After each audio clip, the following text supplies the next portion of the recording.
Hello everyone, and welcome back to another episode of our English Learning Podcast. We are delighted to have you with us today. Whether you are preparing for the IELTS examination, improving your listening and speaking skills, or simply looking to become more confident in everyday English, you are in the right place. Thank you so much for joining us. Before we begin, please subscribe to our channel and share this podcast with your friends, classmates, colleagues, or anyone who would like to improve their English. Every episode is designed to help you understand the English people use in real-life conversations, making it useful not only for IELTS candidates, but also for anyone who wants to communicate naturally and confidently in English. Now, let's begin today's interesting lesson about visiting a tourist information centre. Good morning, Sarah. I hope you're doing well today. Good morning, Adam. I'm doing very well, thank you. The weather has been lovely, and I've been looking forward to today's discussion because it's a topic that almost every traveller experiences at some point. Within the United Kingdom or visiting another country, they often need information about the local area. A tourist information centre can make travelling much easier, especially for first-time visitors who may not know where to go or how to organise their visit. I couldn't agree more. Many people rely only on mobile phones these days, but I still believe that tourist information centres are extremely valuable. The staff members usually know the local area very well, and they can recommend places that visitors might never discover on their own.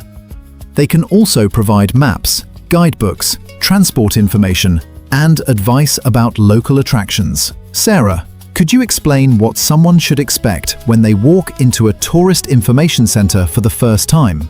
Certainly. When you enter a tourist information centre, you are usually greeted by a friendly member of staff who is happy to answer your questions. The atmosphere is generally welcoming and relaxed because the staff understand that visitors may not be familiar with the area. You'll often see shelves filled with brochures, leaflets, maps, and booklets about museums, historical sites, parks, walking trails, restaurants, theatres, and upcoming events. Some centres even have displays featuring souvenirs, postcards, and locally made products. If you're unsure where to begin, you can simply approach the desk and explain what you're interested in, and the staff will usually offer personalised suggestions based on your preferences and the amount of time you have available. That sounds incredibly helpful. Imagine that I'm visiting Edinburgh for the very first time. I have only 2 days to explore the city, and I don't really know what to prioritise. If I visited a tourist information centre, what sort of questions would you recommend asking? That's an excellent example, because Edinburgh has so much to offer. I would begin by asking which attractions are considered essential for first-time visitors. You could also ask whether there are any guided walking tours, as these are often a wonderful way to learn about the city's history and culture. It would also be sensible to ask about local transport, including buses and trams, and whether there are any travel passes that could save money. If you're interested in food, you could ask for recommendations for traditional Scottish restaurants or cafes that are popular with local people, rather than just tourists. Finally, I'd ask whether there are any special events, exhibitions, or festivals taking place during my visit, because these can make the experience even more memorable. Those are excellent suggestions. I think another important point is that tourist information centres can actually save travellers both time and money. Rather than spending hours searching online and comparing different websites, you can speak directly to someone who already knows the area. They might even tell you about discounted attraction tickets or combination passes that include entry to several places at a reduced price. Exactly. That's one of the biggest advantages. Many visitors assume that the information available online is always complete or up to date, but that's not necessarily true. Local staff often know about temporary exhibitions, road closures, public transport changes, seasonal activities, or hidden attractions that aren't widely advertised. They can also warn visitors about places that may be crowded at certain times of day and suggest quieter alternatives that are equally enjoyable.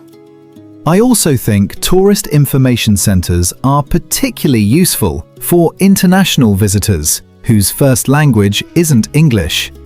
Speaking with a patient member of staff can help them understand local customs, directions, and transport systems much more easily. That's absolutely right. Many tourist information centres have multilingual staff or provide printed information in several languages. Even when English is the only language spoken, the staff are generally accustomed to helping visitors from different countries.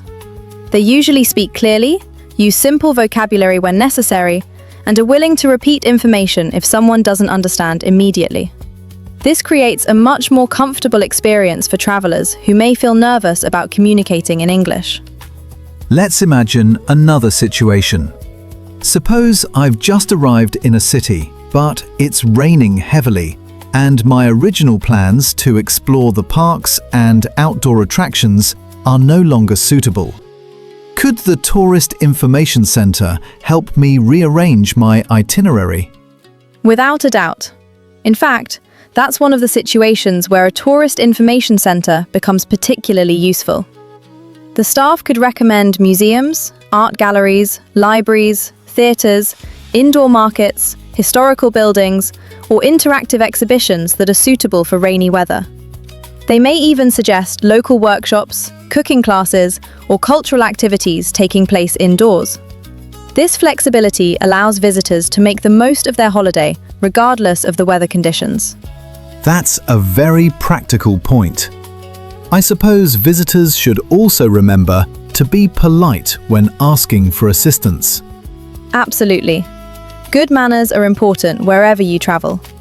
It's always best to begin with expressions such as, "Good morning, could you please help me?" Or, "I'd like some information about local attractions, please." When someone takes the time to answer your questions, it's courteous to thank them before leaving. Small acts of politeness often make conversations more pleasant and leave a positive impression. I completely agree. I also think it's useful to take notes while speaking with the staff because they may recommend several interesting places. It's easy to forget names, opening times, or bus numbers if you don't write them down. That's excellent advice. Some visitors also take photographs of maps or leaflets using their mobile phones, so that they can refer to them later without carrying lots of paper. Others ask the staff to highlight recommended routes on a map, making it much easier to navigate the city. These simple habits can make traveling far less stressful and much more enjoyable. Another thing I've noticed is that tourist information centres often promote local businesses rather than only famous tourist attractions. This encourages visitors to discover independent cafes, family-owned restaurants, local craft shops, and community events that they might otherwise miss. Exactly. Those recommendations often become the highlights of a trip because they provide a more authentic experience. Instead of visiting only the places that appear in every travel guide, visitors can experience local culture, meet residents, and support small businesses. In my opinion, that's one of the greatest benefits of speaking with knowledgeable local staff.